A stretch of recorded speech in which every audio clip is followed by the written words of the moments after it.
Adidas，今日嚟食一個經營咗16年歷史嘅 Nasi Lemak。第二點咧就位於 Canning Garden Public Bank 前面嘅 Nasi Lemak 檔嘅。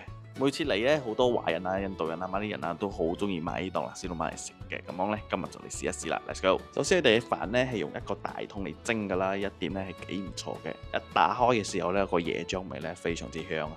呢度咧就有買個冚啦、三巴蝦啦、索當啦、ayam goreng berlembah嘅。我自己咧就叫咗一個 Nasi Lemak 啦，加荷包蛋、加三巴蝦，再加一個全髀嘅 ayam goreng berlembah，好正！你睇依包嘢咁大包，淨係幾多呢？12蚊嘅啫啊！我覺得 CP 值咧都幾高下嘅。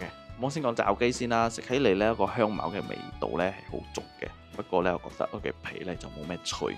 我自己覺得應該係打包嘅問題啦，耐咗又冇咁脆啦。至於三巴蝦咧，我就覺得泡泡啦，比較細隻啲。Nasi Lemak 嘅靈魂三巴醬咧，呢度嘅味道咧就偏甜嘅，不過因為睇個人好味啦，有啲中意食甜，有啲中意食鹹嘅。總體嚟講咧，呢度嘅 Nasi Lemak對我嚟講咧 CP 值係幾高下嘅，因為咁大包淨係12蚊，又有蝦又有全髀。但係味道上咧，對於我嚟講咧就泡泡啦，我就中意咩擔角冰嗰個味道多一啲。揾食嗰個，我哋下次見。